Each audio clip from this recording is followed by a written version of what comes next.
Madam President, I rise today to call attention to a very serious issue and potential crisis that seems to be unfolding right under our eyes and under the radar.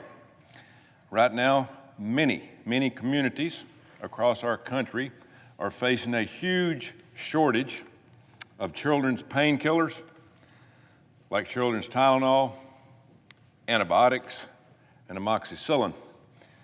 We're in the middle of flu season, and as unusually a bad year for RSV, a virus that can be especially tough on young children, as parents head to pharmacies to get medicines to help their sick kids and to make them feel better, they're seeing very empty shelves across our country. My staff is hearing from folks daily about the problems that they're seeing trying to find these medicines, both over-the-counter and prescription.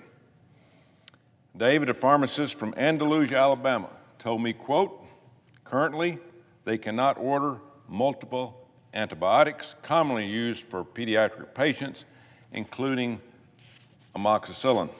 He's also unable to order pain medicine like Tylenol and Advil. It's not available. Can't even order it, much less get it.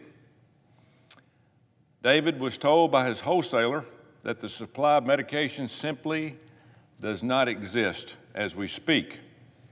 And this is in the middle of a very serious flu and cold season all throughout our country. Another pharmacist, Dennis from Opelika, Alabama, faces the same problem and described the potentially dire nature of the shortage. He told me, quote, this can rapidly and is rapidly turning into a serious situation among the most vulnerable population, which is our children. Worse is what some desperate but well-meaning parents are turning to in order to provide their children help. Moms and dads who can't find kids' medicines are choosing to give their children smaller doses of adult medicine instead. Doctors are warning constantly against this in the strongest possible terms. A warning we should be sharing far and wide. Children's medicine is specifically designed for the developing of young bodies. But parents with sick children don't have time to drive from town to town to search for these medicines. This crisis is developing across the country, and we should not wait for it to get worse before doing something about it. We cannot allow this situation to turn into the baby formula crisis. And while this medication shortage will no doubt require a short-term solution, I want to take a minute to highlight an important long-term solution to these supply chain problems. We need to produce pharmaceuticals in the United States. Very little of that happens today. The United States has every capability to produce essential goods right here at home. The pandemic showed us the very serious consequences of depending on imports for things that we need to survive, especially from adversaries like China. Congress and the rest of the federal government should do what we can do to boost domestic production in medicine and medical supplies. It has to be done.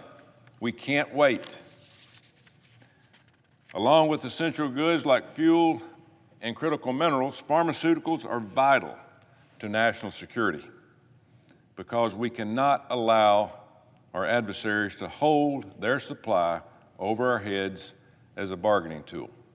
And that's exactly what they're doing as we speak. So I hope my time on the floor today has opened some eyes to the children's medical shortage. The dangers of foreign independence is getting worse every day. So to every parent in Alabama and across our country, we're listening, and we want to listen to the advice of your doctors. And always check with medical professionals before giving your children any medicine. And hopefully in the near future, this body can help solve this problem and move our suppliers from internationally to domestically.